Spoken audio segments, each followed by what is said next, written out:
Melissa C. Water.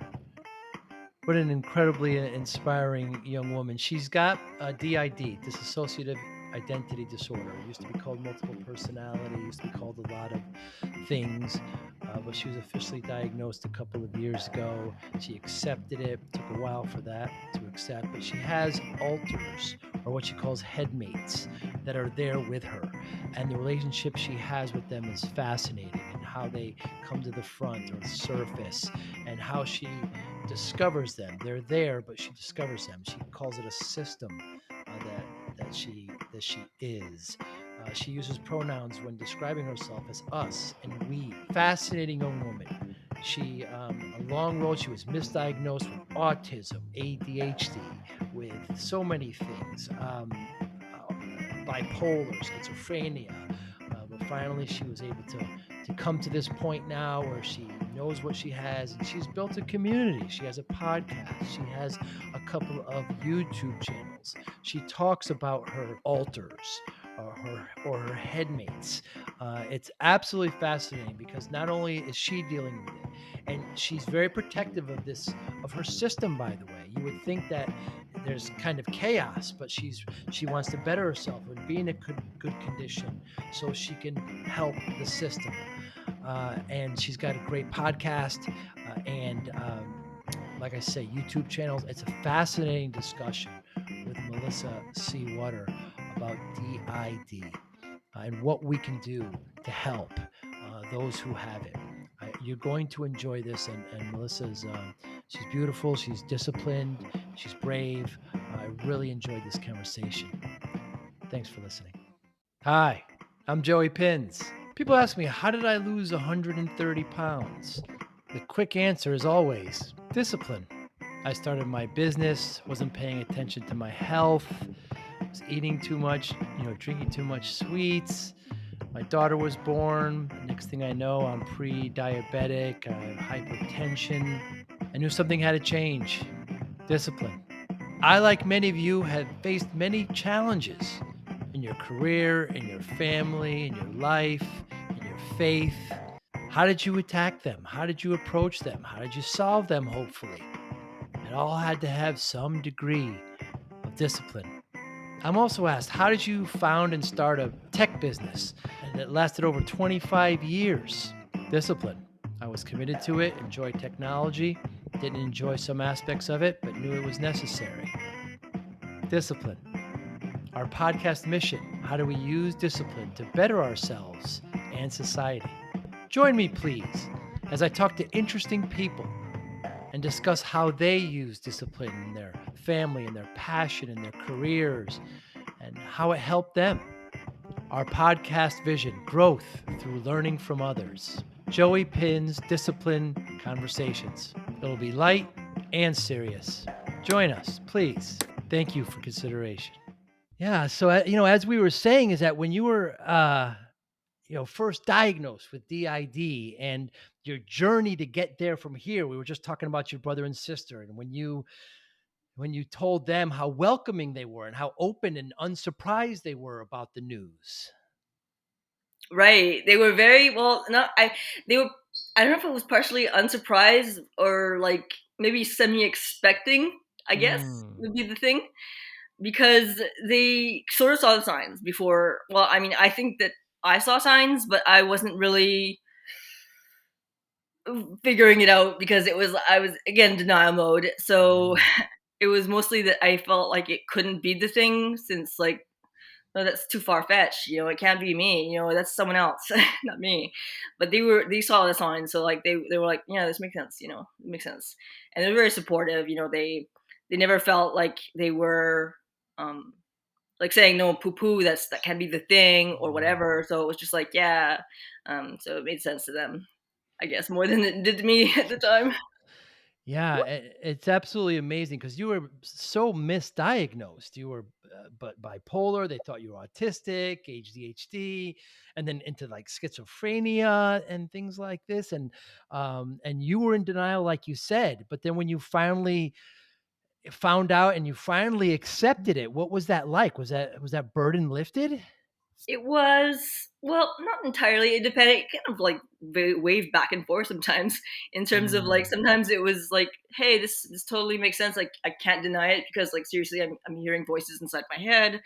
I'm saying I'm suddenly like taken over, kind of like to where it's like super obvious, where it's clearly like a different person talking, and like I realize it, and then I'm like, what?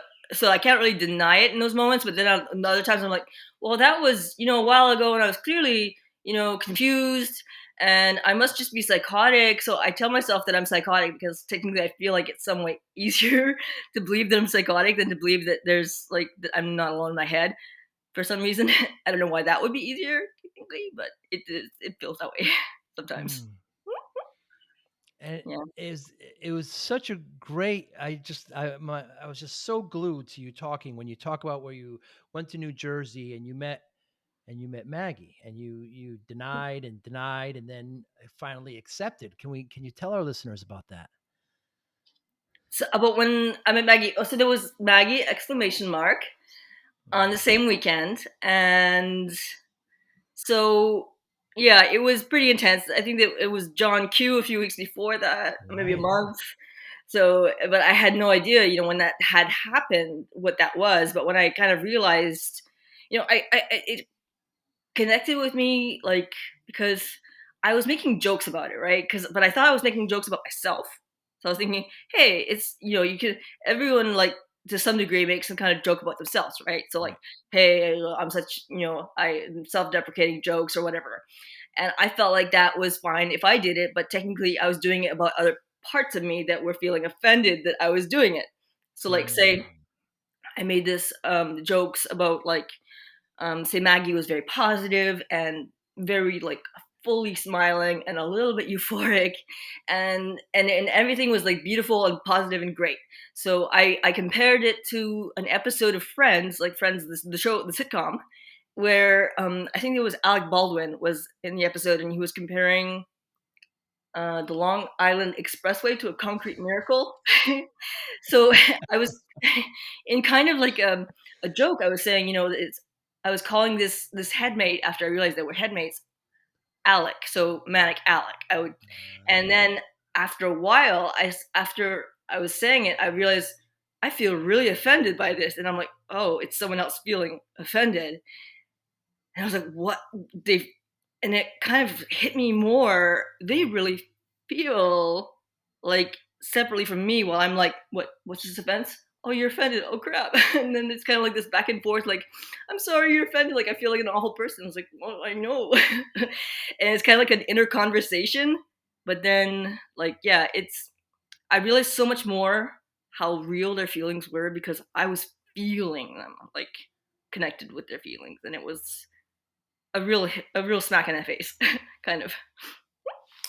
that's fascinating. And so, like you said, you had different names for this one particular altar, and then you finally arrived to one. What is that process like? How do you name the altar?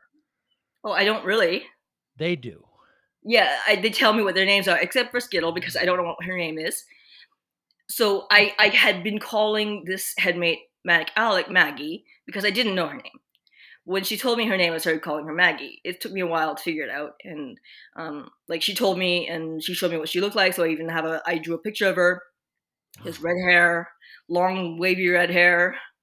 She's 17, and I just, like, she told me her name, so that's why I know it. And the others, that's also how I know their name, or I hear them talk to each other.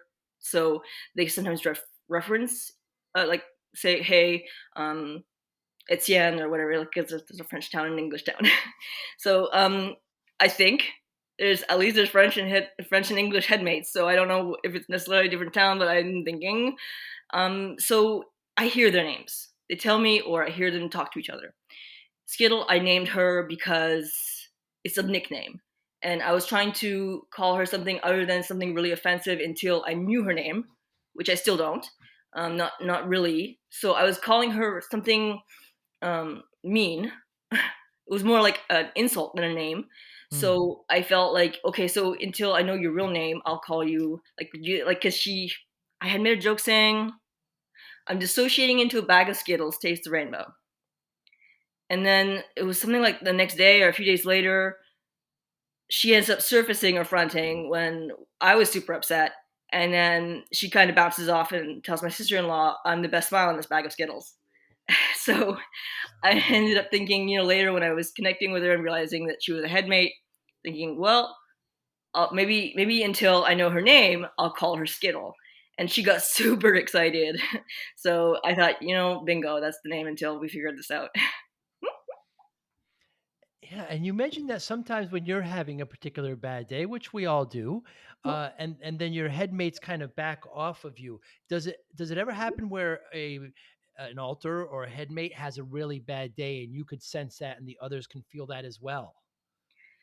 It depends. Sometimes I know who's having a bad day based on like how they like I can recognize it's kind of like wearing a person almost like that doesn't make sense. But like I can recognize their feelings and the way that they move or the way that they think or they just tell me right out who it is.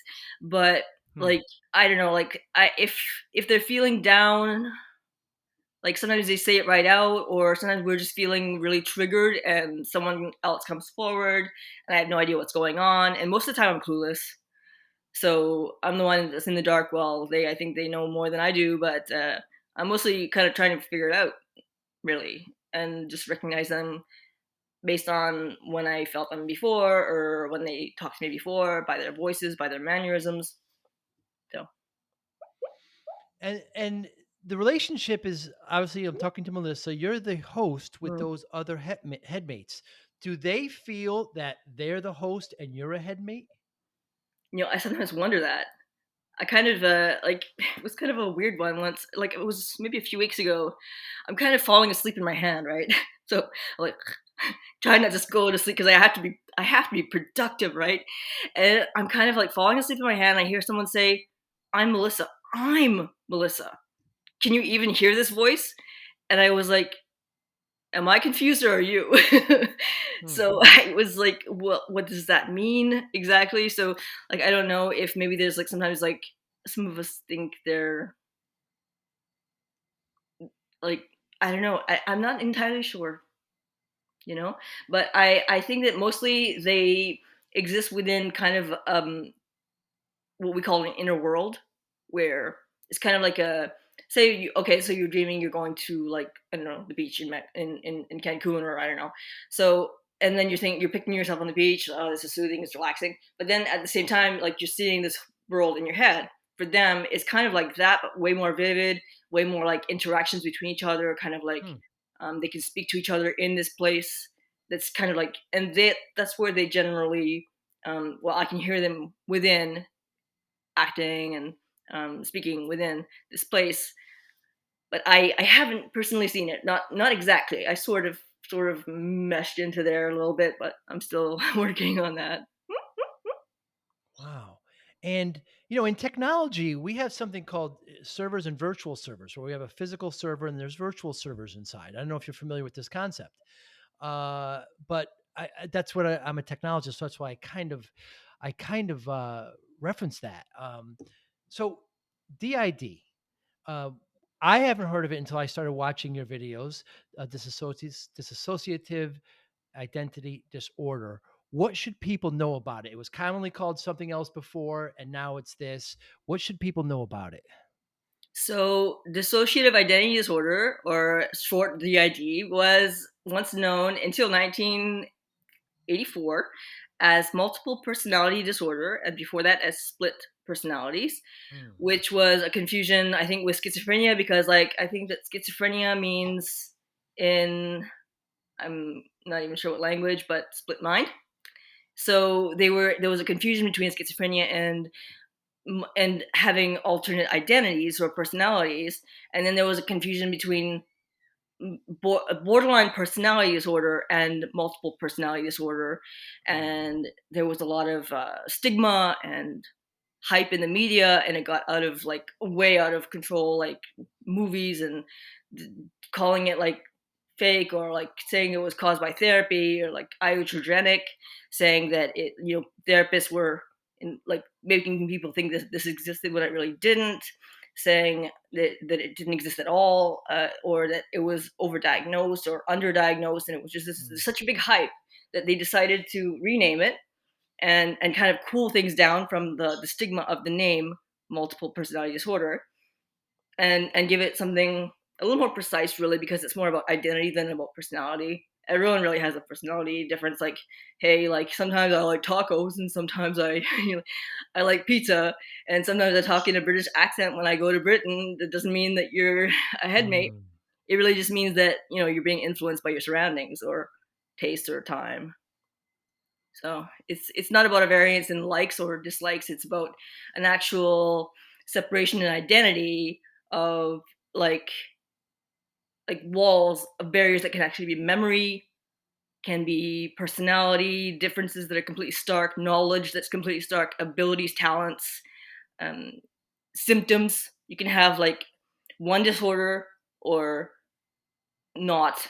You can have like different eyesight. So some people with DID have different glasses, like Hmm. different strength of glasses. Some Wow. people have different levels of blood sugar. Some people have different levels of IQ. Some people, it varies. It's completely compartmentalized, and it's. I'm not entirely sure how it does that. Like the variances in abilities or symptomology, but it's very clear. Like they can tell with brain scans that this is actually like these they see these differences in even brain scans when if they see a switch between a headmate, they can actually see the difference. So it's pretty well like concrete. Yeah, I remember you saying like some of them are left-handed, right? And I mean, there's a completely different for each headmate. It's so fascinating to me. And so let's talk about I've heard you talk about it, through your content, but so you were first misdiagnosed as a child, and you fought it and you fought it, and then some good therapy came along and tried to guide you there, and you continued to fight. I don't want to take this away from you. Please share. You know the story almost better than I do. I admit. I don't think our listeners do. Well, sometimes I make an episode and then like a week later I'm like, what? Did I even cover this topic yet? Because I'm so dissociated sometimes when I make the Right. episode that I'm like, did that happen? So I sometimes people do know more than I do. But Mm. yeah, so yeah, it You were was misdiagnosed. I was misdiagnosed. There you go. Many times. So the first misdiagnosis I'd say was probably autism. But it Yeah. wasn't really a diagnosis. It was more like a suspicion.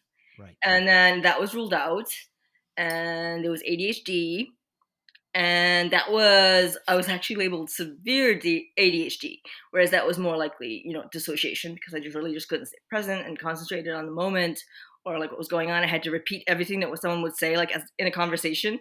So if someone was talking to me and I was like drifting off, I would like, okay, so every word they would say within my head, I would repeat it in my thoughts so that I would stay present and concentrated and able to listen. And that would usually not work entirely, but I would try. So yeah, but then borderline personality disorder, which was also ruled out. More like I think last year was taken off the list. That took a while because they were like, "Well, you have so many diagnoses that you must have borderline, or you have this and you have this, but so you must be, but that's not even a trait of borderline." So like, it was mostly that I was very self-destructive, or really that was mostly it. I had a crisis, not a crisis, confusion of identity, which really wasn't Mm. really the borderline. So yeah. And you talk about the first time you were just a child and you got up in front of class and you said some things, and you had to go see the nurse, and you had no recollection of this at all. You don't remember it happening at all. And they said, "Well, you must be autistic." And or there's trouble at home, which they never followed up on. But that Mm. happens quite often where you don't remember things because you weren't there. Sort of not there. Yeah, well, sometimes Right. I do remember. Like, there are times when I remember what happened. Like, it's kinda like I'm in the back seat of the situation, like, I can see what's going on, I'm aware of it, but I'm not in control of it. So, I can remember it afterwards, maybe a little bit fuzzy, and I'm like, "Okay, so it felt like this, and it looked like this, but I don't know why, and like, but other times it's a complete blank. Like I'll just kind of like say I'm sitting up and I'm looking at my laptop, and then like, how did I get here? So it's feels a little bit like a spacey weed trip, I suppose. Hmm. Like kind of like loopy time. I That's one reason why I don't like weed, because it's like, so like you lose these gaps of time. Sometimes like, "Ew, Ah. what just happened?" It kind of feels a little bit like that, like little gaps in memory. So yeah. Now, when an alter services or comes up front, do are you aware that this is happening? Does that kind of backseat mentality happen? So it depends. Like very often, yes, which is actually not that uncommon with DID. Like it's a misconception that it's always forgotten. With DID, it can be forgotten, and there would be memory gaps in order for it to be DID. Otherwise, it would be OSDD, which would be otherwise specified dissociative disorder, where there are headmates slash alters, but you remember whenever there's a switch. Hmm. With dissociative identity disorder, there's loss of memory from childhood, and there's also gaps in current memory. So, like, example, we received a package in the mail, and I was like, what is this? So, like, I didn't know what I still don't remember ordering it, honestly. But I found the transaction in my account. I see it was like $16, so I mean, at least we didn't break the bank. But like, I don't know exactly how that went exactly, but yeah, it was a surprise. And other times, I kind of come in and out of awareness of what's going on over like the course of a few days, and then I'm kind of like, whoa, do I even exist? So it kind of feels a little bit trippy. And can an alter, if they do come forward, can they kind of take over and stay in front for long periods of time? Yeah, yeah, they can. Well, I mean, some people, in some cases, it can be years. Like, Wow. it's never been like that for us. In my case, it's been weeks at most. Weeks, yeah, and sometimes days, and sometimes hours, sometimes minutes, sometimes snap of a second. Like a phrase comes out, and then I'm back. Like it varies. And by whose choice does that happen? Does the alter decide to step back or does Melissa decide to come forward? Well, so it depends. Like usually, I don't really. Well, I've never really decided to switch. I don't Mm. know exactly why. Like, say it can be a trigger. So we'll call it a trigger, which can be positive or negative. So say, like example, something awful happens. It reminds us of something that happened in the past. Then someone connects especially to that memory. I might feel their feelings. They might come forward and say something about it. Someone might get angry about something, or it could be a positive trigger, like say we're in the kitchen, I have a jar of pickles, I'm going to get a pickle, but someone like 4 years old is like super excited and dips her hand in the pickle jar and giggles and screeches like how great it is to have her hand in the slippery, juicy pickle jar, and that's hilariousness for her. So it's like it can be something completely positive, or someone says, "Hey, who wants a colored popsicle?" Like, and then they're like screaming, like screeching, like, "I want a colored popsicle." So like, it can be completely positive.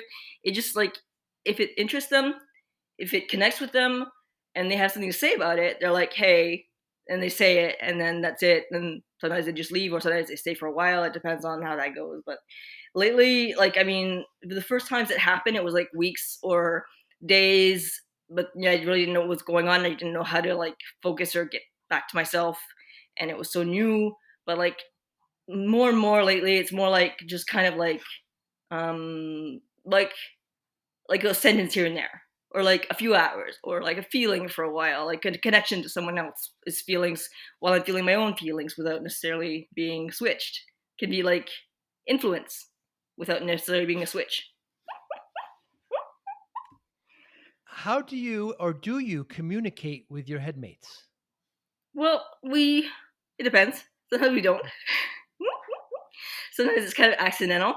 So say I'm it's well, dissociation is kind of like the concept of well, dreaming in general is dissociation. So whether you're sleeping or you're awake, daydreaming or dreaming, or just kind of like mindlessly going out your day. So when my mind is clear and I'm more likely to be like connected with them, I might hear them talk. But that's not necessarily on purpose on their part. It can be like a window of like, okay, so like all of a sudden, this kind of like someone opens the window and I hear something and then the window closes, but not necessarily intentionally. And then I Right. hear like a phrase here and there, but I don't get context, so I don't know what's going on. And other times they directly talk to me. And other times sometimes I'll reply. And once in a while we have what I call a team meeting, and I type to them. So I'll say like, "Hey, how's everyone doing?" And like the other day, I did this in both English and French to see well, like, to connect with everyone because I figured, well, if there's some of us that only speak French, let's do it. Perfect. So I just kind of type, and sometimes they say the answer, and sometimes they type the answer. So like if they say it in our head, then I'll write what they said in context, and then I'll write my response, and then they might type it or say it again. So it's kind of like a written conversation. So yeah, and I'm actually making an app regarding that, like a kind of a communication app for dissociative identity disorder.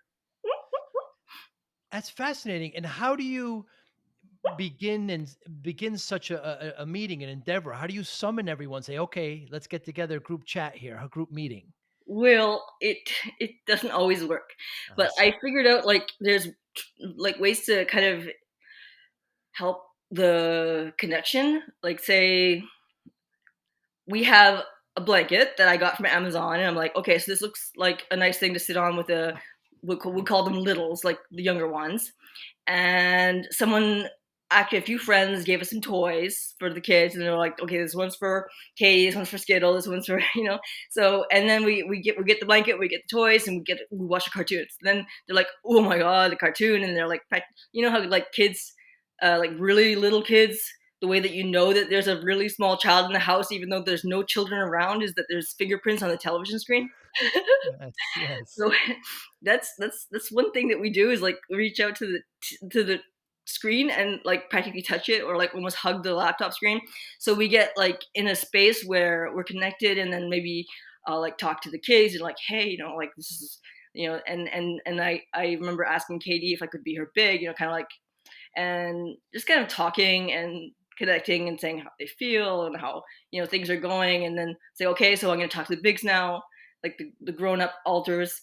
And then we kind of like, I don't know, and then sometimes we type or sometimes we just talk in like our head. Yeah. And when you verbally talk in your head, you're not verbally doing it. You're talking completely to each other mentally. Very rarely out loud. Like once in a while Okay. we did, it was kind of awkward. I think we recorded it once, uh, the conversation, because I was so dissociated that I figured out that um, everything that we would think or type was not me. But I figured out that when I spoke it aloud, it was. So I was Mhm. like, okay, I'm gonna turn this on, and then I'm gonna figure out, and then maybe she'll reply so that I can figure out what's going on. So I recorded the conversation. But other times, like it's yeah, it's usually just typing or, but they don't necessarily reply. But I think that once we were talking out loud, it wasn't recorded. It was just kind of like, hey, how's everyone doing? Like, hey, Skittle, or like, and I would talk to them individually. I said their name, and then kind of like how I felt about them, a message for them specifically, to someone else's name, a message for them. And then maybe or maybe not, they would reply. And sometimes they would speak aloud. And sometimes we're like moving around like a 4-year old or something. So it's kind of awkward. Especially since like I didn't used to know that's what it was when that would happen. So I was like, wow, I'm just like the weirdest manic in the world. But now I'm like, okay, like a child just did the thing. So Wow. it's super disconcerting, but it's also kind of connecting, with a part of yourself that you feel is someone else, and in a way it is. So it's I mean, we're separate parts of the brain or mind, or not really the brain but the mind. So they kind of connect it that way. It's kind of fond of them. There's something that I'm very very fond of. Yeah. Yeah, you mentioned that you feel a responsibility to better yourself because you want to better everyone. Can I call it Yeah. a team? Can I call it you, Sure. us? Yeah, you're that's a compliment. That's okay. Yeah, we're kind of a team. I mean, not everyone thinks so. Not I mean, in us. I mean, Oh. some people would some of us would take offense, but, like, I'm good with that. Like, I'd like to be a team. Ah, so some of your alters would be offended by that when you say us. Yeah, yeah, because, they're not all fond of me, or, I don't know if it's necessarily me or a few of us, or at least not me. Yeah, because, And I think that there's a lot of, blame or something, or, like, instead of being mad at whoever, like, because dissociative identity disorder is caused by repeated events that cause like the mind to stay separate or to dissociate into separate parts. So whatever happened to us when we were a kid, so that we took a lot of like self blame, and there are parts of us who kind of blame each other, and it kind of turns into like, hmm, rather than being more like angry at someone else, we're like angry at parts of ourselves. So like, so I have a headmate that kind of, well, we're less aggressive than before with me, but it used to be very very distinct, and now it's more like bitterness, but it's not necessarily as violent or aggressive or like yelling. Like I used to think it was my Tourette syndrome, because like if anyone listening, I don't think we've mentioned, but I do have Tourette syndrome, so the little noises now and then. I cut that out of my podcast, but I do make these noises, and sometimes I would have these phrases that I would say, and like say I would kind of like, if I'm having an OCD compulsion, which I do have OCD, but it's under medication. So if I'm having a compulsion where I'm knocking and it has to be a specific number of times, I think, oh, well, maybe I made a mistake. I might get nervous, but then this other headmate yells, and I'll censor it. But you did it wrong, you effing biatch. oh, And they yell it really loud, and I'm like, oh, that was a tick. And I was like, because I couldn't explain it, right? I didn't know that I had DID, and I didn't know there was really other parts of me. So I was like, when that happened, I was like, I know I didn't say it on purpose. I'm not really angry. I wouldn't yell at myself, so it must have been Tourette syndrome. But then looking back later, I'm like, oh, So it's kind of like it all connects. But there was a lot of events like that where there was yelling, like out loud yelling, that I very much misinterpreted as Tourette syndrome. Yeah. and so when the alters are angry at you like that, um, could that hit could that happen when you're, in a store or at the line at at the restaurant or something? I mean, when that happens, does it pull you away? Does it shock you? What physically happens to you when you get yelled at and you're getting, chastised by one of your alters? So I usually like, if for anyone around us, like I'll say, okay, that was a tick, or like I'll shrug it off, or just like, hey, no, that was just like, I'll go on like it was nothing, because like I don't want to draw more attention to it than I already did. Like say, okay, we're like, say our youngest one of our younger ones, she's 2, and she's kind of like making faces, and she's like, not necessarily at anyone, but just kind of like in, like, she's very sad and sullen, so she might be making like a sad face and kind of like looking into, and then someone thinks that they're staring at her, so I'm like, oh, hi. Like I just kind of wave, and I'm like, okay, yeah, sure, hi. And then or um if we yell, I'll say it was a tick. If we make a little noise, like Skittle makes kind of a squeal, Mhm. musical squeal, I'm going to attempt not to imitate it because it might trigger her into, because that's something I'm going to attempt to do. But so she kind of makes like a noise. So once in a while, I wonder, is it really, how much are my ticks actually ticks, and how much are they actually just kind of like someone goofing around? Wow. Wow. Kind of wonder. Yeah, because you've mentioned before how you've been in public places and some of these occur, and some people don't really look at you oddly, and some accept it. And what can we do, the general public, I mean, to better help? And if we have a loved one or a friend, or don't understand this, what can we do to aid and to help in this? So I mean, it's a little bit complicated, because if the person doesn't know, Right. You know, it's hard to really gauge how to react. Like, okay, so this could be any number of things, right? If you're looking at it from an outside perspective and you have no idea what the person has, but if you're aware, okay, so this is DID, this person is switching, then I mean, one thing to do is just kind of respond to whoever just spoke. I mean, Mhm. just like, hey, and not make a big deal of it. Like, oh my God, it's Maggie. Let's make a big deal. Maggie, it's been forever. Oh my God, she's a switch. Did you see she switched? She switched. It's weird. Like instead of being like make a big deal out of it and draw it out, like just respond to whoever. Like say Maggie says something, I don't know, like she compliments the rainbow. I don't know. Then just like say, hey, yeah, cool, rainbow, you know? So it can just be like tra la la, nonchalant, react to whatever was said without making like you really shouldn't switch, you shouldn't be out, you shouldn't do this, you like, or it's really weird, it's really cool, it's really fascinating, it's really whatever this, whatever that. Just like, hey, reply, because it's kind of like, well, it's a person, it's an aspect of a Right. person. So like, it just makes sense to, someone says something, you say something back, or just kind of like smile and move on. I don't know, kind of that. Yeah. I think you're saying, Melissa, just to be a human and just accept. It's not Yeah. that hard. Yeah. Now we mentioned pronouns before, and these days there's I don't want to say an issue, but people are transitioning, so they want to change Mhm. pronouns. But it's very different with you because you are an us and a we. Now, when you're in public and you're at a restaurant, do you tell the server we will have? Do you use those pronouns that way as well? It happens, but usually by accident. I try very hard to be I when, especially like, when like younger ones are around. I really don't want to explain to a kid, or like Mm. if a stranger, I don't really like if they don't know the context. And I try to slow down my speech so that I can think a lot like before, which is really not very easy. But or I'll just correct myself and say, I mean I, not we. Like if I'm in a cab, I might be like, well, you can drop us off over there, but really I'm alone in the back of the cab. So I'm like, I mean, you can drop me off over there. Oops, my bad. So I usually take it back, which probably draws more attention to it than if I had just left alone. Right. But yeah. So if I just be like, hey, drop us off over there and leave it at that, it's like, yeah, but I'm too self conscious to let it go. And I'm like, oops. Yeah. So, but yeah, it does happen. I'm usually either she or like in reference to myself, although we aren't all female in our Right. system.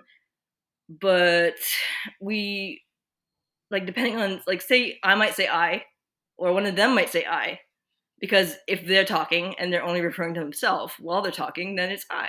So it's not necessarily Melissa saying I always. So yeah. It's fascinating. And you mentioned at one point when you were officially diagnosed and you had some friends that said, we want the old Melissa back. Right. There was resistance there. It's terrible. It's horrible. Well, they didn't know at the time. They were seeing signs of very like acting like a different person. So they even said, "This is it's like you're a different person." They literally, I think, quite literally said that it's like you're a different person. But they didn't know I was like, we were kind of like more under passive influence or like switching or things like that. So they were very confused, and so was I, and I think that more than me, because I think that I wasn't the only one in my system who didn't know. So it's a lot of barriers and like no, but they didn't know at the time. And I think that if they had, they wouldn't have reacted that way. Some people may still, get self conscious. You're walking in public and you're acting like a little fruity, and they're like, "Well, you can't behave like this in public." And I'm like, "Oh crap." So it can be hurtful sometimes if they do know and they're like, you can't act like this in public, and. So but ordinarily, like, I don't really get that kind of reaction. Now, you mentioned that you used the word system. So, in your Yeah. system, are you discovering new alters and headmates? Do you think you know how many are there? Well, new in the sense of not knowing about them before, as in, I'm sorry. like, Yes. I didn't know they were there and now I know, Right. or I might hear their voice, whereas I didn't hear them before. So new in the sense of my awareness of them, but Right. new in the sense of that they just appeared. I don't think so. Um, Probably not. Like, not unless it would be some kind of like event that would happen that would trigger like something to develop in that sense, but it wouldn't really like just kind of spontaneously combust into other alters. It's mostly that I wasn't aware of them. Usually the host of a system isn't aware of the fact that they have DID. They're not aware of who's there, of what their names are, of their genders, of their ages. They just know that they don't know much really. They shrugged it off. I shrugged it off. I was like, well, this is a quirk. It's a quirk. It's just me being weird. I wasn't really thinking, hey, that has to be. It must be DID. I wasn't. Well, once in a while, I thought, maybe. Well, I wonder. And then, I just kind of like, no, no, you weird person, can't be it, can't be it, can't be it. So, Do you know approximately how many alters you have? so I can make a guesstimate of a probable minimum, but I can't really say. Like, is it more than 10? Is it do you have a rough estimate? I think that we are what is called polyfragmented, Wow, which means at least 100. incredible. Because there's enough voices, enough unique everything. Like I know that I mapped us and like characteristics of them, names of them, and I have about 30 on a chart that I know their actual name or characteristics that I labeled them, either that I know their name or characteristics to give them like a say, okay, this is kind of what they're like, and kind of give them a label until I know the name. So then, but then, yeah, I think that considering how many distinct voices I hear without necessarily knowing who they are, I'm fairly certain that we may be, if not 100, at least getting up there. And do you hear them now? Do you hear them communicating now? Is there a time where you don't, or do you Yeah. always? No, I don't hear them now. Sometimes I feel them, or they might say something, but not. It's not usually while I'm talking. It does happen once in a while, like if I'm alert that they might say something. I think I heard Skittle once. I was recording a video that we had made for YouTube, and I remember I wasn't gonna post it because we were having so many switches, and Skittle was surfacing a lot, and she was kind of shrieking a lot, and I was kind of like, "This is okay. I give up. I'm not gonna continue recording this video." I stopped the recording. I didn't post it for months, and then one day I'm like, "Well, maybe I'll post it as kind of like a reference to what it was like, and just put clips." And then when we were editing it, I hear this little voice in my head go, "That's me."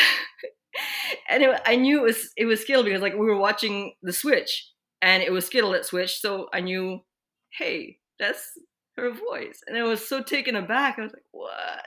I don't usually hear them when I'm focused, so it was, and it was kind of cool, really, because I have a real connection with her. So, like, I'm fond of her. Like, I kind of wish I knew her name, but like, I Oh. wish I knew more about her. I know she's the earliest one that I remember experiencing, but more than that, right? So yeah, it was pretty cool, but happens. And how long ago were you officially diagnosed, and how long has it been since you've officially accepted it? So we were diagnosed in late 2019 for the first time, sort of diagnosed. We were more like they figured out what it was, but they didn't really say, okay, that's what it is. Like because the psychiatrist was saying, well, he figured it out. She said, well, it's not mania, you're dissociating, but he didn't really say it's dissociative identity disorder. And even to this day, he doesn't want to put it in the file, not because he actually told us it is dissociative identity disorder, but he's not going to label it because of the stigma. So say if we need care somewhere and the doctor in charge of like reading the file is like critical or skeptical or whatever, that can influence our care. So he didn't want to label it in our file, but we were since diagnosed by two different psychologists as having dissociative identity disorder. So one of which was a someone who specializes in DID. So um, yeah, so we were diagnosed just not by but that was in 2019. And accepting it, actually, it wouldn't have taken all that long considering that we were only diagnosed in 2019. I think was partially because we were in connection with some people who had it already. Well, obviously, already because you don't just like get it out of the out of the blue. You've had Mm. it forever, but people who are aware of it for a while, and say I was feeling very unsafe and we were kind of switchy. Switchy is kind of like not really a word, but it's what we call like feeling like we will switch or have switched or like dissociated. And they, I was trying not to, I was trying to stay present. And this friend said, well, they asked about the other headmate about how they felt. I said, I don't care. I don't want to know. I hate them. I don't want to know. And I said, well, they influenced your safety too, because we felt like a danger to ourselves. So like they influence your safety too. And I was thinking, wow, so, and then I considered how their feelings were impacted and how they impacted us. And it was just like, wow, like, and it kind of hit me that like, that that they actually had an impact on us and had an impact on themselves and like an awareness, and I became a lot more compassionate. Yes, you did. And what's the treatment for DID? So there is no medication. There is only long-term psychotherapy, which is long-term is like long-term. Like the average Mm. is like 9 years. And that's an average. So it can go over. It can be 14 years. And that's depending on the focus of the therapy, because sometimes it can be, say, for one person, it could be fusion, which would be a goal. With like integration followed by fusion, which would be becoming one.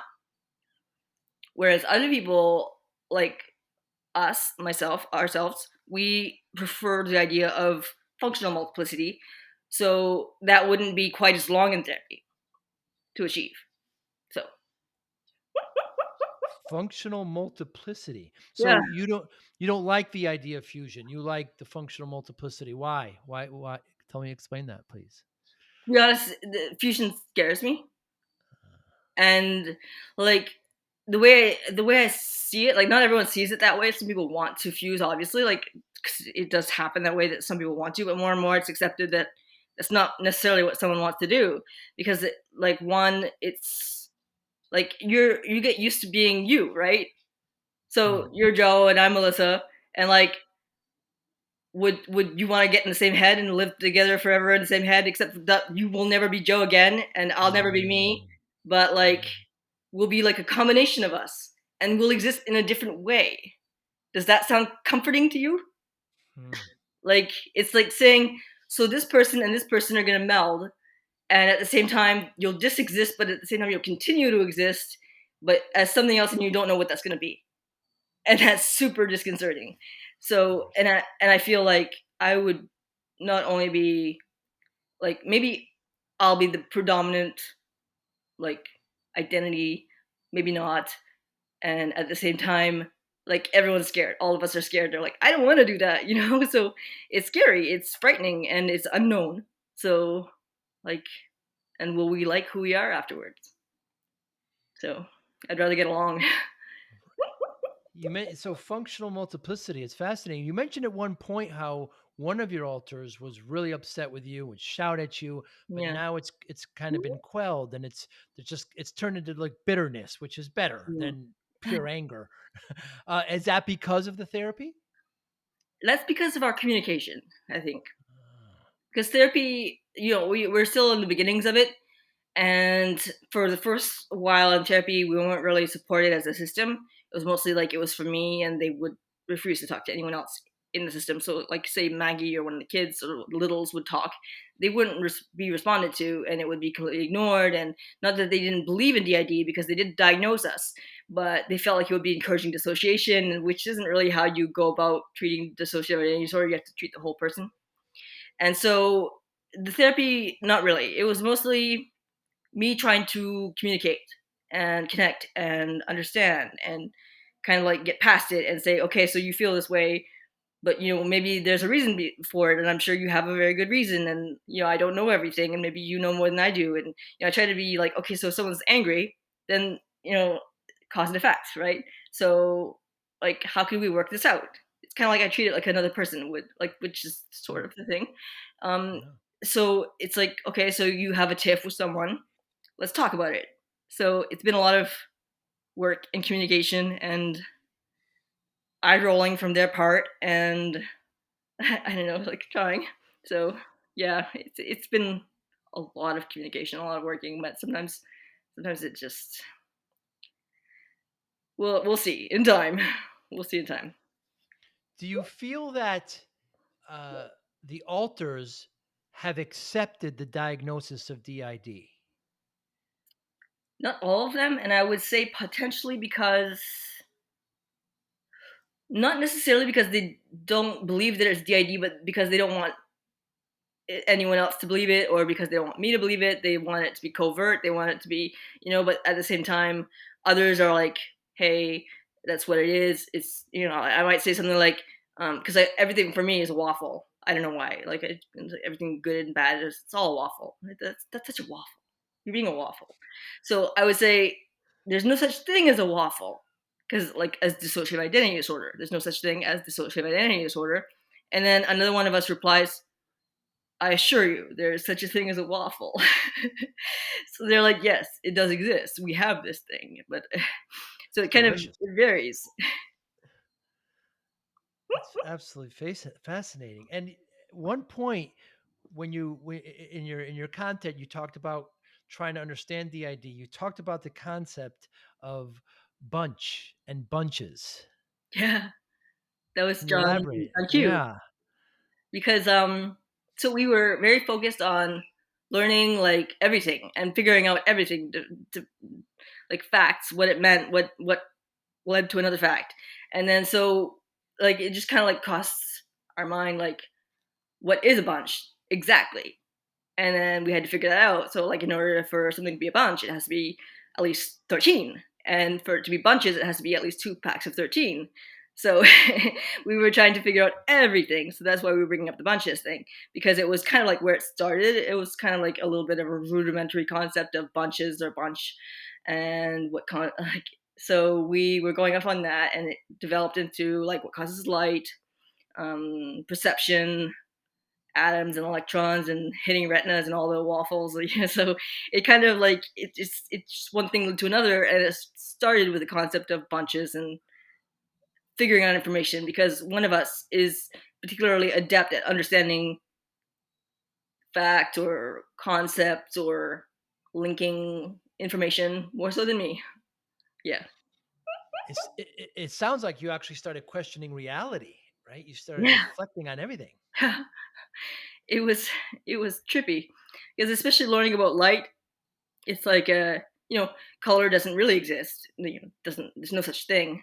It's mostly like the way that our brain interprets the Mm. signals that hit our retinas, that hit bounce off the wall or whatever. So it's like if color doesn't exist, and really everything, including like the surface that we're on, is only because electrons repel each other, then like, am I really sitting where I'm sitting? Am I really looking at what I'm looking at? Am I really real?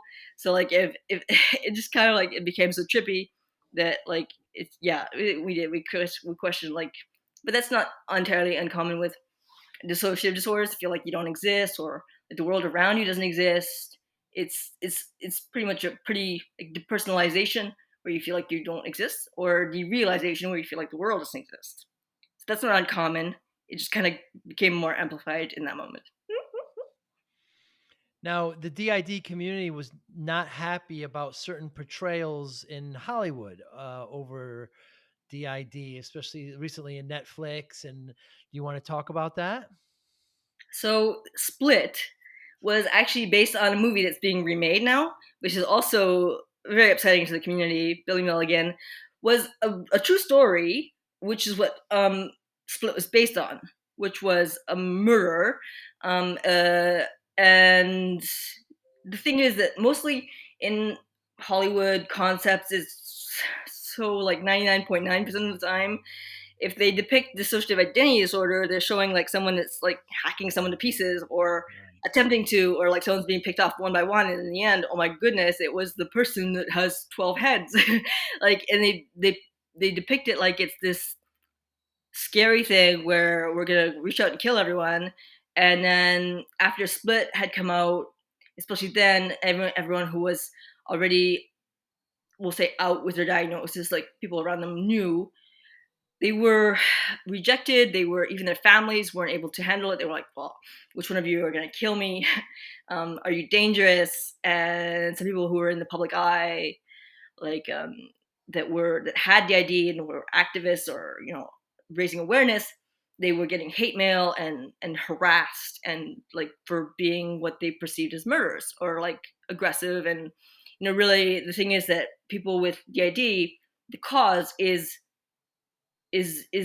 being, we'll call it victimized. We're calling ourselves a victim, but like it's like constant abuse. So we are the receivers of the abuse, not the givers. And generally speaking, if someone with DID is violent, or aggressive, or what we call a persecutor, it's because that's technically a label of one of the types of alters is a persecutor, but that's not a persecutor to those around us. That's a persecutor to another aspect of ourselves. So like it's not uncommon to have like a homicidal headmate who wants to kill another headmate, and they're like, where is this person, where are they, because sometimes they don't really realize that they are themselves. And they're like, I had to kill this person, and then they're going out trying to find them and kill them, and they're danger to themselves, and really they're trying to kill someone else, but this is not in head. So really persecutor alter is not a danger to someone else, it's self-hate. And it's not this really dangerous kind of like going out and killing someone thing. It's completely different, completely different. There's no comparison. That's fascinating. So an alter can commit a crime on another alter. That's real, the reality of it. It's not like they can take over and do something. It's fascinating that that's kind of the reality. That's what you're saying there, right? The alternate who's homicidal would only affect another alternate, correct? Right. Well, I mean, if you it's kind of the same concept as taking your own life. I mean, if you hack yourself to pieces, you're gonna die. But if you hack your own headmate to pieces when you're in that same body, you're gonna, you're the consequences on you. But at the same time, there's this barrier in understanding that you are a different person. Like you can very much believe that you are a different person than the person you're trying to kill, which is in your same head. But it's kind of like a difference in perception, or sometimes at some point you can become aware of it. Okay, so I'm in the same body as or head as this other aspect of me that I hate, but I'm still gonna try to hack them to pieces because I hate them that much. Mm. So it can be, pretty intense, but again, not murderous to other people, which technically, I mean, can happen. Just like anyone in the population can be a killer or, someone that's hurting people in general. But that doesn't mean that they're more likely if they have DID. It's just like if they happen to have it, they happen to have it, and they're, it's just a thing. Like the human population happens to be not so kind once in a while, and percentage-wise, there's 1% of us approximately who have DID. So, chances are there'll be some of us out there that do, but it doesn't mean that we're inherently violent. It's human. People react one way or another, kind of thing. Has there ever been a movie documentary that accurately displays or shows DID? So there's a few, kind of that I haven't seen them all. There's most of them are kind of like, well, so it is possible to see your headmate, but you're not necessarily going to have a conversation with them outside your head and think that they're someone else for a long period of time. Mm. So like things like Fight Club or Mr. Robot, not necessarily the way it Mm. would go down, but they know there was a documentary series called The Many Sides of Jane, and that is a part series, a documentary series, and it follows a woman with her two children and kind of their story, and ends up with like brain scans and all this stuff, and it's kind of really interesting. So it was very very real, person with their situation.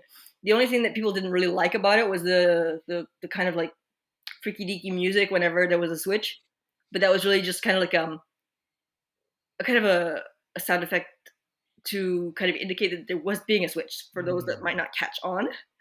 So it was just kind of like an indicator, but it wasn't really to make it like sensationalized. It's a very good show, and documentary. There's there was one that I kind of found interesting. Wasn't necessarily, it was more like a comedy. What was what if what was it? What if What if it works? That's what it was called. What if it works? It was a story about a woman with dissociative identity disorder and someone that was interested in her who had OCD, and it was kind of like this comedy movie, and it was definitely not entirely realistic because it was a comedy movie, and also it wasn't a true story. And I think that the what's the word, declencheur, the trigger that caused her dissociative identity disorder was one event, which really that wouldn't happen in real life. It would be multiple events. But other than that, I found it very interesting because like she would often remember what would happen. There was switches like say someone that was really angry alter or like a childlike alter, and sometimes she remembered and sometimes she didn't. And I kind of liked it. It wasn't like super specific, but it was, at least there was no murderers in it. Hmm. Well, that is good to hear. On the podcast, we talk. I often bring up discipline. I lost a bunch of weight. People ask me how I did it. I say Yeah. discipline. Do you consider yourself, Melissa, disciplined, self-disciplined? Well, I would say yes. It takes a lot of effort to kind of Hmm. like bend the mindset, Hmm. and also to constantly work on yourself and to constantly kind of remind yourself of certain things. Like if we're talking regarding the dissociative identity disorder, that's how I would see it, as constant work on yourself, because otherwise you kind of lose your track and then you lose your everything else. Like life in general needs to be on track, and if your mind isn't on track and your ability to cope with yourself isn't on track, then you can't. How are you going to work? How are you going to have a social life? How are you going to do anything? So the fact that we can kind of work on ourselves and communicate and constantly keep things on track, it's kind of a way to keep everything else on track, which also takes Hmm. discipline for sure. But it starts with kind of ourselves. So definitely. Do you think a lot in your community and your system are disciplined? Some more than others. Hmm. I mean, I see us as like we have different qualities that kind of are pretty useful depending on like a situation. So like say we need a lot of self-control, then some of us have a lot of that. And if we need to defend ourselves, then some of us have a lot of that. And if we need to figure things out, then some of us have like the smarts to do it, and others have like. And it's just kind of like we can kind of draw on each other's strengths to figure things out. But discipline, I mean, it depends on who, because like I mean, some of us are pretty childlike, so it's pretty hard to have more discipline in that respect. But Hmm. I think that we I think that the fact that we can respect each other and kind of like cool off and say, okay, so we'll give Melissa her space and we'll let her work and do her job. So like I do, um, I'm trying to start my own company, web design and SEO. And they're like, well, some of them are like, well, okay, this is boring. I want to do something else. Sometimes I hear the commentary. They're like, so okay, we'll do something later. For now, we're doing this, and they kind of like say, okay, it's for somehow we kind of have this kind of a respect of what needs to be done, when it needs to be done, and then we kind of arrange for, okay, so later we'll do this, but they kind of let me do my thing in terms of like keeping responsibilities Hmm. and making sure that we're okay, that we're protected in like a general sense in like life. So we're working on things, and it takes a lot of discipline to start up like our own web design, to keep a job for years, to give conference speeches, to all the things that we do. It takes a lot of discipline, and just even mental health in general takes a lot of discipline to work on oneself, to kind of always be like, if we have like a certain weakness, like say we have or like at least some of us have more like of an eating disorder mentality, which we're much better with now, much better. So that's, but there, like, if we have that kind of mentality, then we have to keep on working on it and keep on keeping that in check. And so we are always working on mental health, on keeping things on track, so everything can be on track. So yeah, definitely discipline for sure. I have to It have that. bring Yeah, and it brings up another point is like your alters want you to be happy and healthy because it affects them. So I would think They want you to have a job. They want you to get physicals, and you yourself want to protect them, as you've mentioned before. You Yeah. feel that it's not just you; it's this community or system that you're, or team that you're in with, and it's that mentality. Uh, Talk to me about the bag system. Incredible what you're doing there, Melissa. Absolutely incredible. So, as in our system or the podcast? I'm sorry. Let's go both. So I'm talking about the podcast, but why do you call it the bag system? Well, the back system is my system. So, the back system was based on the joke that I mentioned earlier, where I said I'm dissociating into a bag of Skittles, taste the rainbow, Right. and so we are the bag of Skittles, and it kind of based on that, and I kind of asked everyone's permission. Is it okay? And I didn't really get any real big pushback, so I was like, okay, so we'll be the bag system. It just kind of gives us a name to kind of base, kind of like the town of. It's like a system is like the town of Montreal, the town of Chicago. It's like the system of headmates that are the bag. So, and the podcast is based on myself working on connecting with my system, being aware of them, working on getting to know them, kind of our relationships, and kind of like in a way self love, but like kind of like a appreciation for each other, and yeah, definitely developing a certain self-awareness and compassion, and yeah, definitely, for sure. And you talk to others that have DID, and the conversations are fascinating. How they differ from you. I really enjoyed that as well. Yeah, we spoke with the ID Hatchery, with with um with with someone who wrote a book. Now I'm brain farting. Um, and they kind of like guided us through like a therapy of Jade Miller. Sorry about that. Jade Miller. She wrote a book, and she's also a system, and she guided us through like kind of like how she would do peer support for multiples. So, and we did with DID Hatchery, which is kind of her YouTube channel name. And we kind of went through like a question and answer game where like, did Yeah. you ever, as in DID, did you ever? And kind of like, this is my experience, this is your experience, and kind of comparing. But it was obviously very different because we're different people and we experience things differently. So different, that's for sure. But yeah, it's pretty cool to be able to connect with other people who experience the same thing and kind of relate. Yeah. Now you're in Canada. Does the Canadian government help at all with those with DID? Well, I think in overall worldwide, like there are those who are pretty accepting of it, pretty helpful with it, pretty open to it. And I think it's gotten a lot better over the last few years. Good. But like overall, like the way that people or society, movies, the world in general reacted to dissociative identity disorder, multiple personalities, kind of made things very stigmatized. So it made it so that even medical professionals sometimes became very iffy about it and standoffish or like critical.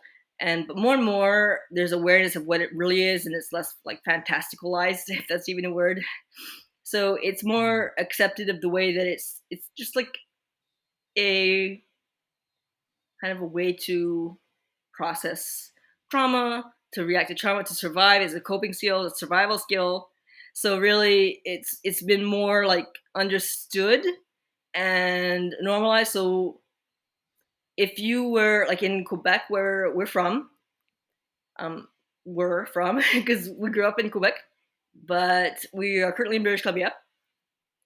And if you go on the site for the psychologists, you can look up schizophrenia, you can look up um, borderline, you can look up bipolar, anxiety, post-traumatic stress, but you cannot find dissociative identity disorder. You cannot find dissociative disorders. You can't look it up because they do not support it. Like maybe some of them within that are psychologists will support it, but the people that organize the order of psychologists, they, at least whoever was in charge years ago, that it was like a bogus disorder. Hmm. And so they wouldn't support it, but they more and more they are realizing what it really is, that it's not this kind of like a bunch of people in one head, it's more like one person that's fractured into pieces or into parts. So it's more like understood. So they're, but it wasn't so much before. It's very hard to find help for it. It's very hard to find professionals, specialists. Very hard. Like it's near like the degree of us that need the help and actually get it. Like the waiting lists are either forever or there's just not enough people that specialize at all, at all. Wow. But it's getting better, way better, way better. Yeah. And what should the public know? If you had a loudspeaker, Melissa, and you're able to talk to 8 billion people in this planet of ours, what should they know about DID? See, if I were to pick That's a something, yeah, it's a big pretty broad responsibility. one. I know. There's a lot of things to know about it, but I think we've covered quite a lot. Yeah. So let's see. If I were to really specify something, like maybe that it's not that crazy and out there science fiction. It's kind of like it's just like a person thing. It's a human thing. It's not something that is super, but it might be very interesting because we don't hear about it that much. Right. But the number of people that experience it and don't talk about it is massive because of the stigma. And if we just kind of like taper down and make it less like this crazy out there thing or fascinating or like science fiction or like amazed at it, then maybe people will be more comfortable coming forward with it and feeling more normal than like this kind of like sideshow freak or like afraid of the way that you'll be reacted to. So I think that we need to normalize how we react to it and how we perceive it. And maybe people will feel a lot less terrified of being discovered. Yeah. That's wonderful. That's wonderfully put. I mean, what you've done, Melissa, not it would seem to me that the little bit I know about it, a lot of people are just kind of closing up and trying to deal with it. But you've decided to take it to the masses, to make more than one Yeah. YouTube channel, to talk to others, to have discussions like with me, giving me your time, and I appreciate it so much. But you've taken it the extra step where you're not only okay. This is affecting me. I have this. I have this system. Let's let the world know about it. Let's get it out there. Let's let more people understand about it. You need to be applauded by this. I know you speak at conventions. Again, you have a lot of great content. I want you to continue, and I wish you luck. And in any way at all, if I can help, Melissa, please, please, please reach out. Thank you so much for your time today. That's really awesome. Thank you for the support. I think that is very like encouraging to have this kind of mentality of like support towards it rather than kind of like, yeah, so definitely thank you so much for having us on and for sure we'll reach out if there's anything that we have to suggest. If I can help in any way, and I sincerely mean that. Do you have a Patreon page with your bag system site? Not anymore. We have one for the my main channel for I Drank the Seawater. And I used to have a donate link, but I took it down. I felt like I wasn't sure if it was at the point where people could really like connect with the show enough to warrant a donate button. Like I felt like I could work up to that point, and I'm not sure when that I'll feel like I worked up to that point. But yeah, I do have one for the I Drank the Seawater page. So Let's talk about all the sites that you have. So yeah, so what's I Drank the Seawater? What's that about? I've been there, but please tell the yeah, others. it's a mental health and Tourette syndrome channel, and it's for raising awareness. Hmm. And it has a Patreon, I think under Melissa Seawater, Melissa C. Water, the letter C, and I kind of branched off into a channel about DID after the diagnosis because not everyone on the original channel was like really open to having so many topics, and also because it was like this new thing that they weren't really so aware of. And so we branched off to another channel called the Bag System on YouTube. Our website is thebagsystem.com, and that has our podcast. And our podcast can be found on Spotify, Apple Podcasts, pretty much everywhere, Audible, Amazon Music. And we're working on an app at multipliedby1.com, and that is for assisting communication in dissociative identity disorder systems.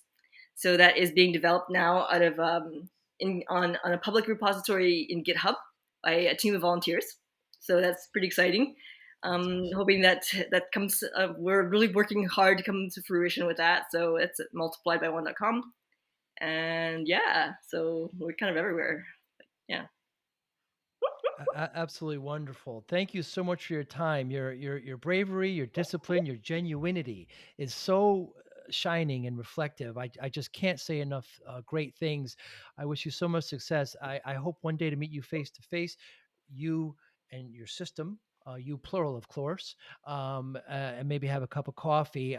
Thank you so much for your time today, and we know how to get you. It'll be all in the show notes. And thank you so much, Melissa. I appreciate your time. Au revoir.